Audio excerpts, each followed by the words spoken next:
खुलुमबाय एसबी बड' निउज चेनेलाव नोंथांमोनखौ गासैखौबो बरायबाय आं सिबिरानि ब्रह्म सानसेनि खौरां नायनो मोजां मोनग्रा गासै रायजो राजा नोंथांमोनखौ आंनि एसबी बड' निउज चेनेलाव गिबियावनो बरायग्रोनानै लाबाय दिनैनि खौरांफोरखौ नोंथांमोननो आङो मिथिहोनो आखायाव लादों नोंथांमोना अननानै खौरांखौ जोबजासे खोनासंगोन होननानै मिजिंथिबाय BTC बिसायख'थिनि थाखाय अक्ट' फोसावनानै होबाय फैगौ 22 सेप्तेम्बराव BTCआव बिसायख'थिनि भट होनाय जागोन बबेबा भट मिरुआव माबाफोर जेंना जायोब्ला 24 सेप्तेम्बराव फिन भट होनाय जागोन आरो बिसायख'थिनि फिथाइ साननाया 26 सेप्तेम्बराव जागोन आरो इलेक्शननि बा बिसायख'थिनि गासै खामानियानो 28 सेप्तेम्बरनि सिगांनो जोबजोबगोन नमिनेशन होनायनि जोबथा अक्ट'आ 2 सेप्तेम्बर भट होनाया फुंनि 7:30 रिंगानिफ्राय बेलासे 4 रिंगासिम जागोन बिसायख'थिनि अक्ट' फोसावनाय लोगो लोगोनो BTCआव मडेल कड अफ कन्डाक्ट जाबाय मडेल कड अफ कन्डाक्ट जानाय लोगो लोगोनो BTC सोरखारि बिथांखिफोरनि बेनार आरो पस्टारफोरखौ बोखारनायाबो जागायबाय 72 घन्टानि गेजेरावनो गासैबो बेनार आरो पस्टारफोरखौ बोखारनाय जागोन होननानै फोरमायथिदों ओजोंहाय बिसायख'थिनि थाखाय मडेल कड अफ कन्डाक्ट फोसावनायनि उनाव जेंनायाव गोग्लैनो गोनां जादों माखासे लाइमोनफोरा मैयानि सानाव BTCनि 3rd ग्रेड लेभेल पस्टनि रिटेन आनजादनि फिथाइ फोसावनाय जादोंमोन नाथाय दा मडेल कड अफ कन्डाक्ट फोसावनायनि उनाव साख्रियाव थिसननाय बा जि खामानि आद्रा दंबावोमोन बेफोर थाथ'सिगोन बेखौ लानानै प्रमद बर' बिथाङाबो फोरमायथिदों दि LP आरो UPआव थिसनथाइ होनायनि बेलायाव NIOSनिखौ भेरिफिकेसन खालामगासिनो दंमोन दा बिथांमोननिया भेरिफिकेसना आबुं जायोब्लानो साख्रि मोनगोन 3rd आरो 4th ग्रेडनि साख्रिनि बेलायावबो भेरिफिकेसन जागासिनो दंमोन बिथांमोननोबो जायखिजाया समाव होनाय जागोन होननानै फोरमायथिदों प्रमद बर' बिथाङा सासे बर' सिख्लाखौ मुस्लिम सेंग्राजों हरनि समाव हमनो मोनदों हरनि 2 रिंगासो समाव बरपेटा रड रेलवे स्टेशनाव सासे बर' सिख्लाखौ मुस्लिम सेंग्राजों हमनो हादों हिन्दु आफादा सिख्लाया 14 बोसोर बैसोनि आरो मुस्लिमा 23 बोसोर बैसोनि हिन्दु आफादनिफ्राय फोरमायथिनाय बादिब्ला मुस्लिम सेंग्राया गावखौ हिन्दु होननानै सिनायथि होदोंमोन गावखौ बैद्यनाथ होननानै सिनायथि होदोंमोन नाथाय गोबां सेबनायनि उनाव आश्राफुल हक होननानै सिमान लादों दुथाङा बेनि उनावनो हिन्दु आफादफोरा सेंग्रा आरो सिख्ला सानैखौबो हमदों बेनि उनाव सेंग्राखौ बुनायखौबो भिडिअनि गेजेरजों नुनो मोननाय जादों सानैजों मोजां मोनलायो होननानै सिमान लादों सेंग्रा आरो सिख्लाया 14 बोसोर बैसोनि आरो सेंग्राया 23 बोसोर बैसोनि बे जाथाया लाभ जिहादनि जाथाय होननानै फोरमायथिबाय हिन्दुनि आफादफोरा आरो खौरां मोननायनि उनावनो बिथांमोना फैनानै बरपेटा रड रेलवे स्टेशनाव हमफैदों होननानैबो फोरमायथिदों आरो बेनि सायाव जोङो सांग्रां जानो नांगोन नोजोर होनो नांगोन जोंनि ट्राइबेल बर' सिख्लाफोरखौ थांखिनानै मुस्लिम सेंग्राफ्रा बेबायदि खालामगासिनो दङ बेनिखायनो जोङो सांग्रां जानो नांगोन होननानैबो बुंथियो नङाब्ला जोंनि ट्राइबेल बर' सिख्लाफोरखौ बेबायदिनो खालामबाय थागोन होननानैबो बुंथियो बिथांमोनहा BTCआव हाग्रामा महिलारिया हेलिकप्टार बिर होजेनबाय हेलिकप्टार बिर होजेनग्राया हाग्रामा महिलारिल' नङा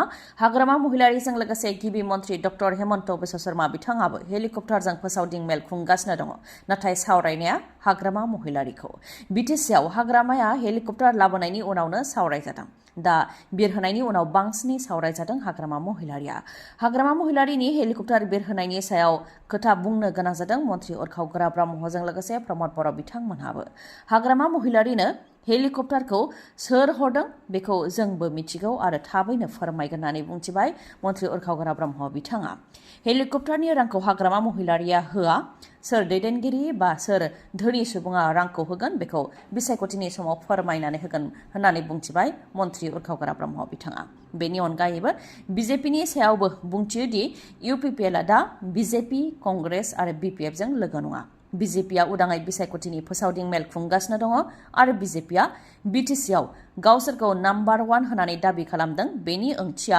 UPPL आरो बिजेपिनि गेजेराव दा जेबो सोमोन्दो गैया होननानै बुंथियो बिथाङा बिजेपिनि साननाय नीति आदर्शआ UPPLनिजों गुबुन होननानैबो फोरमायथिबावबाय मन्त्रि बिथाङा ओजोंहाय हाग्रामा महिलारिनि हेलिकप्टार बिरहोनाय आरो थाव सोनो थाखाय रां गैया होननानै हाग्रामा महिलारिया बुंनायनि सायाव प्रमद बर' बिथाङाबो बुंथियो हेलिकप्टाराव थाव सोनो हानाय हायैजों समाजा मा सोमोन्दो दङ हाग्रामा महिलारिया थाव सोनानै सालायो ना सोआलासे सालायो बेजों मा खोथा बिथांनिया मिशन भिजन गैया आरो जेबो एजेन्डा गैया बे 5 बोसोराव काउन्सिलाव फैयासै गावनि बिबानखौ बुजियासै हाग्रामा महिलारिया गावबो फेस्ला आरो फेस्लाखौ लानानै गिदिंथिङो सोरबा डक्टर इन्जिनियार साइन्टिस्टखौ लानानै गिदिंथिङा बबेबा राजखान्थिनि मिथिङाव गान खनहोनानै रंजायो नाथाय बिदिजों जाया मा मावगोन मिशन भिजनआ मा बेखौ रायजो राजानि सिगाङाव बुं रायजो राजायाबो खोनासंनो लुबैयो होननानै बुंथिबाय प्रमद बर'आ। रायजोआव गिख्रंथाव लामानि जाब्रथायाव थेर बेथेर जादों गंनै गारिया। जाय जाथायजों बिफा आरो फिसाज्लाया जायगायावनो जिउ खोमानो गोनां जादों। महेन्द्र पिकआप भेन आरो गुबुन गंसे साखा खब्रै गारिनि गेजेराव गोख्रोङै सौग्रावलायनाय जाथाय जादों। जायजों महेन्द्र पिकआप भेनाबो उल्था बेलथायनो गोनां जादों आरो गुबुन गंसे साखा खब्रै गारिया थेर बेथेर बायग्रेबजाबदों। जायजों साखा खब्रै गारियाव थानाय बिफा आरो फिसाज्लाया जायगायावनो जिउ खोमानो गोनां जादों। डिब्रुगड़आव जादों बे गिख्रंथाव जाथाया। फुंनि समावनो जानो मोन्दों जाथाया। मरान काटगुटिनि साखाथियाव थानाय गोदानै बानायनाय 4-लेन बाइपासाव जादों गिख्रंथाव जाथाया। जाय जाथायजों खगेन बरुवा 45 बोसोर बैसोनि बिथाङा जिउ खोमानो गोनां जादों। बिथाङा मरान पानिथलानि थागिबिमोन आरो सावस्रि बिफानाव खामानि मावोमोन। बिथांजों लोगोसे बिथांनिनो 13 बोसोर बैसोनि फिसाज्लायाबो जिउ खोमानो गोनां जादों। फुंनि समाव फिसाज्लाखौ फरायसालियाव दोनलांनो थाखाय ओंखारलांदोंमोन बिफा आरो फिसाज्लाया। नाथाय बेयावनो महेन्द्र पिकआप भेनजों गोख्रोङै सौग्रावलायनायाव गारिया थेर बेथेर जाजोबनायजों लोगोसे बिफा आरो फिसाज्लायाबो जायगायावनो जिउ खोमानो गोनां जादों। BTCनि साख्रिखौ जाय रां होनानै लादों बिथांमोनहा रांखौ लाफिन, नङाब्ला उनाव दानबान्थाबो मोननाय नङा आरो साख्रिबो थानाय नङा। बे गोख्रों बिबुंथिखौ होबाय पृथ्वीराज नारायण देबमेसआ। BTCनि फरेस्टार 1 आरो फरेस्ट गार्ड साख्रिनि थिसनथाइ होनायाव रां लानानै साख्रि होनायनि गोबां अजद बेरखांदोंमोन। बेखौ लानानै मैयानि सानाव BTC सेक्रेटारियेटनि लांगोनायाव धर्ना होदों। बनसुनि बानजायनायाव बिजाथिफोर जायफोर साख्रियाव थिसनजानायनिफ्राय थालांनो गोनां जादों बिथांमोनहाबो धर्नायाव बाहागो लादों। साख्रिनि थाखाय सान-हर गोबां खस्थ' खालामनानै फरायनायनि उनावबो BTCनि साख्रिखौ रां गैयिनि थाखाय मोननो हायैखौ दुखु फोरमायथिदों। रां होनो हायैनि थाखायनो थालांनो गोनां जादों आरो खस्थ'नि फिथाइखौ मोननो हायाखै होननानै फोरमायथिदों बिजाथिफ्रा। बेनिखायनो BTCआव साख्रिनि मुङाव रां लानायनि जि कालचार बेखौ गैया खालामनो नांगौ होननानै बुंथिबाय बिजाथिफोरा। बेनि अनगायैबो साख्रिनि थिसनथाइ होनायाव बेले-बेजे जानायखौ लानानै थाबैनो गुवाहाटी हाइकर्टआव थांगोन। बेनिखायनो जाय बिजाथिफ्रा रां होनानै साख्रि लादोंमोन बिथांमोनहा होनाय रांखौ लाफिन, नङाब्ला उनाव दानबान्थाबो मोननाय नङा आरो साख्रिबो थानाय नङा होननानै बुंथियो। EMBR फेरेंगानि फिसाजोआ साख्रि लादों। बिथांनि PAनि फंबाय आरो बिसिया साख्रिखौ लादों। चिरां जिल्लानि UPPLनि जेनेरेल सेक्रेटारिनि फिसाजोआबो साख्रिखौ लादों। बेनो प्रमद बर'नि बिजिरनाय नामा होननानै सोंथि खालामो आरो साख्रिनि थिसननायाव काट अफ गैया। सोर बेसेबां नाम्बार मोननो हादों बेयो गैया आरो उथ्रिसारनायफोरा बेसेबां नाम्बार मोननो हादों बेबो मख'नाय गैया। फिजिकेल टेस्टनि बेलायावबो बबेनिफ्राय खारनाया जागायजेननाय आरो बबेसिम खारनाय बेनि भिडिअ'ग्राफिबो जेबो गैया होननानै खुद्रिबाय बिथांमोनहा। बिसायख'थिखौ लानानै गुदुं जादों BTCआ। मोनफ्रोमबो राजखान्थि दोलोआनो जानजि खाफ्रादों। थांनाय साननैसो सिगां प्रमद बर' बिथाङा गहपुराव थांनानै गोबां बिथांखिफोरनि सोमोन्दै रायजो राजानो फोरमायथि होनायजों लोगोसे जौगालु बिथांखिफोरनिबो अन्थाइ खाम्फा बेखेवनानै होदोंमोन। बेनि उनावनो धोनस्री बियाबनि BPFनि बिजाथि प्रेस मुसाहारि बिथाङाबो रायजो राजाखौ लोगो हमनानै सावरायहैदों आरो प्रमद बर'नि सायाव उल्थायै गाग्लोबदों। प्रमद बर'आ 5 बोसोराव जेबो खामानि मावाखै आरो सोरखारावबो थानाय नंला आरो गहपुरनि रायजो राजाफ्रा सोमावसारग्रा नंखाय खोथाजों गोजावा होननानै गाग्लोबो प्रमद बर'खौ। प्रमद बर'आ बबे बिफाननि गेजेरजों रां होनो नागिरदों, बिसायख'थिनि सिगां रां सेंसन खालामनानै दिन्थिथों आरो थिकादारा सोर, बबे हेडनिफ्राय टेन्डार जागोन बेनि फोरमान हो। बेयाव फैनानै जानला मोनला बुंफैयोब्ला जाया आरो प्रमद बर'निया बेनो माइनास पइन्ट होननानैबो बुंथियो बिथाङा। आरो जोबथा समावसो फिथा हास'लाबायनाया जेबो गुरुत्व गैया होननानैबो बुंथिबाय MCLA प्रेस मुसाहारिया।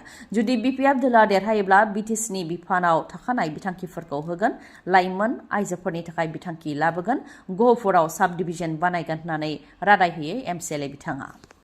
जमदुवार बियाबनि सिङाव सुरिबारियाव UPPL दोलोनि बिसायख'थिनि सांग्रांथि मेलजों लोगोसे जयनिं हाबाफारि, जेराव गोबां सुबुंफोरा बाहागो लाफैदों आरो बे सुबुं सांग्रांथि मेलाव खाम्फा बरगयारिनिफ्राय लानानै MLA जिरन बसुमतारी, MCLA रेवरेवा नार्जिहारि आरो जमदुवार बियाबनि UPPLनि बिजाथि सरनजित बसुमतारी बिथांमोनहाबो बाहागो लादों।